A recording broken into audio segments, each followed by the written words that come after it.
খাল বিলে সবাই মিলে মাছ ধরা শুধু একটি কাজ নয়, এটি আমাদের গ্রামীণ সংস্কৃতির এক অমূল্য অংশ।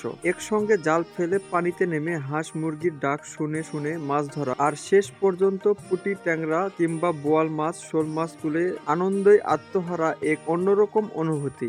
এটি শুধু মাছ ধরা নয়, এটি হাসি আনন্দ ভাগ করে নেওয়া, সম্পর্ক আরো দ্রুত করার এবং প্রকৃতির সান্নিধ্য সময় কাটানোর এক চমৎকার সুযোগ। সকালের শিশির ভেজা ঘাসের উপর দিয়ে হাঁটা, কমরসম পানিতে নেমে বুনো মাছের ছটপটানি অনুভব করা, আর সন্ধ্যায় সবাই মিলে ধরা মাছের ভাজি ভর্তা দিয়ে ভাত খাওয়ার এক গ্রামীণ অন্যরকম প্রশান্তি। খাল বিলে মাছ ধরা নিয়ে কথা বলতে বলতে আমার খাল বিল নিয়ে একটি কবিতার কথা মনে পড়ে গেল।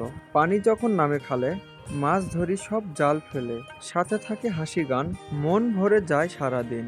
আমার কবিতা শুনে হয়তো আপনারা মনে করছেন যে আমি কন্টেন্ট ক্রিয়েটর থেকে কবিতা লেখা কবে শুরু করলাম। তো আসলে যখন একটা কন্টেন্ট তৈরি করি, ওখানে যখন কন্টেন্ট সম্পর্কে যখন কথা বলি, তখন অনেক কথাই মনে পড়ে। তো সেই জন্য এই কথাটি মনে পড়ে গেল, এই জন্য আপনাদের মাঝে নিয়ে আসলাম। বন্ধুরা, আপনারা কারা কারা ছোটবেলাতে এইভাবে খালে বিলে মাছ ধরেছেন অবশ্যই কমেন্টস বক্সে জানিয়ে যাবেন। আশা করছি এই ভিডিওটি দেখলে আপনাদের ছোটবেলার কথা মনে পড়ে যাবে। সবাই মিলে একত্রিত হয়ে খালে মাছ ধরতে যাওয়ার এক অন্যরকম প্রশান্তি নাড়া দিয়ে উঠবে আপনাদের হৃদয়ে। মনে করে যাবে আপনার সেই ছোটবেলার খেলার সাথী, যার সঙ্গে আপনি খেলাধুলা করতেন এবং খালে বিলে মাছ ধরতেন। শৈশবের বন্ধুদের সঙ্গে খালে বিলে মাছ ধরা মানে ছিল অফুরন্ত আনন্দ আর দুষ্টুমিতে ভরা দিন। কখনো কাদায় হোঁচট খেয়ে পড়া, কখনো ছোট মাছের পেছনে দৌড়াতে গিয়ে পানিতে তুলে যাওয়া, এই সব মিলিয়ে ছিল শৈশবের অমূল্য স্মৃতি।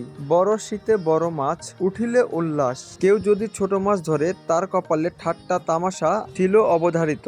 খাল বিলে জলে বন্ধু মিলে মিলে মাছ ধরি সবাই আনন্দে ভাসি খেলে। বিকেলের দিকে মাছ ভাগ করে নেওয়া, ধরা মাছের সঙ্গে ঠাট্টা গল্প, আর বাড়িতে নিয়ে গিয়ে মা বাবার কাছে বাহবা পাওয়ার সেই অনুভূতি আজও হৃদয়ে অমলিন। শৈশবের সেই দিনগুলো ছিল সত্যিকারের সুখের সময়। আপনাদের কাছে এই ভিডিওটি কেমন লেগেছে অবশ্যই কমেন্টস করে জানিয়ে যাবেন, আর যদি ভিডিওটি ভালো লাগে অবশ্যই শেয়ার করে যাবেন। আপনাদেরকে সঙ্গে থাকার জন্য অসংখ্য ধন্যবাদ। সবাই ভালো থাকবেন এবং সুস্থ থাকবেন। দেখা হচ্ছে আগামী নতুন কোনো ভিডিওতে। এরকম আরো সুন্দর সুন্দর ভিডিও পেতে আমাদের পেজের সঙ্গেই থাকবেন।